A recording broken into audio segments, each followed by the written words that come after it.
ఏపీలో పాలకులు ఎన్ని చర్యలు తీసుకున్నా సరే అమలు చేయాల్సిన కింది స్థాయి ఉద్యోగులు మాత్రం ఇంకా నిర్లక్ష్యంగానే వ్యవహరిస్తున్నారు. దీనికి తాజా ఉదాహరణలు ఏపీలో చాలా కనిపిస్తున్నాయి. అభం శుభం తెలియని చిన్నారులను కామాంధులు చిదిమేస్తున్నారు.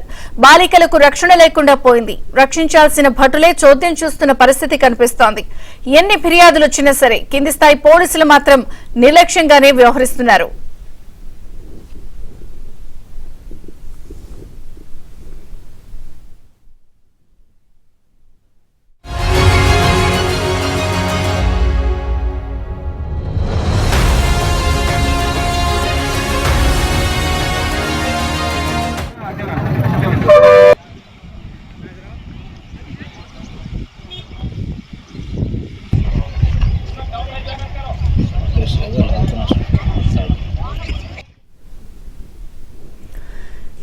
చిన్నారులపై అత్యాచారం ఘటనలు పోలీసులపై విమర్శలకు తావిస్తున్నాయి. నంద్యాల జిల్లా పగిడ్యాల మండలం ఎల్లాల గ్రామానికి 8 ఏళ్ల బాలికపై మైనర్ బాలురు అత్యాచారం చేశారు. 14 ఏళ్ల నుంచి 16 ఏళ్లలోపు వయసున్న 3 బాలురు చిన్నారిపై అత్యాచారానికి పాల్పడి ఇంట్లో చెప్తుంది అనే భయంతో హత్య చేసి మృతదేహాన్ని రిజర్వాయర్లో పడేశారు. ఫిర్యాదు అందుకున్న పోలీసులు రిజర్వాయర్లో గాలింపు చర్యలు చేపట్టారు. అయితే వారం రోజులు దాటినా కూడా ఇప్పటికీ చిన్నారి జాడ తెలియలేదు.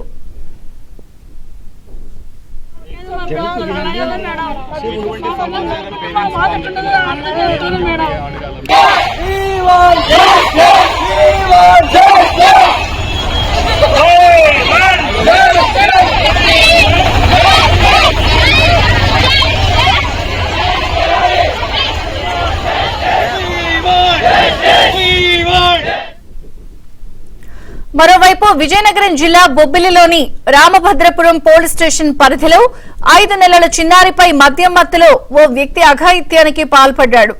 ఉయ్యాలలో నిద్రపోతున్న చిన్నారిపై తాత వరుసైన వ్యక్తి దారుణానికి పాల్పడ్డాడు. 2 ఘటనలను ఏపీ ప్రభుత్వం సీరియస్ గా తీసుకుంది.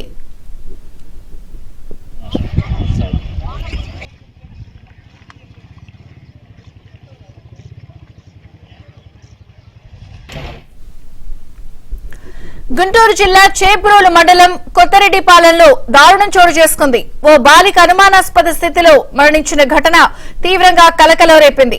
స్కూల్ నుంచి మధ్యలోనే వెళ్లిపోయిన బాలిక ఇంటికి రాకపోవడంతో కుటుంబ సభ్యులు గాలించారు. అయితే నాగరాజు అనే వ్యక్తి ఇంటి వద్ద బాలిక చెప్పులను గుర్తించిన కుటుంబ సభ్యులు ఇంట్లో అనుమానాస్పద స్థితిలో మరణించినట్లు గుర్తించారు.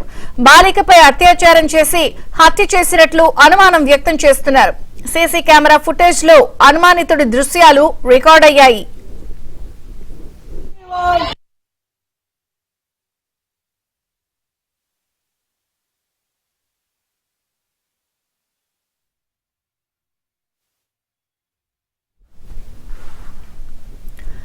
ముచ్చుమర్రి విజయనగరంతో పాటు మరిన్ని ఘటనలపై సీఎం చంద్రబాబు ఘాటుగా స్పందించారు.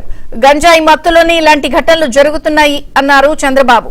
ఇలాంటి నేరాలకు పాల్పడే వారిని ఉపేక్షించేది లేదని హెచ్చరించారు. గంజాయి మత్తులో ఉన్మాదులుగా మారి ఇలాంటి నేరాలకు పాల్పడే వారిని తమ ప్రభుత్వం వదిలిపెట్టేది లేదని చంద్రబాబు స్పష్టం చేశారు.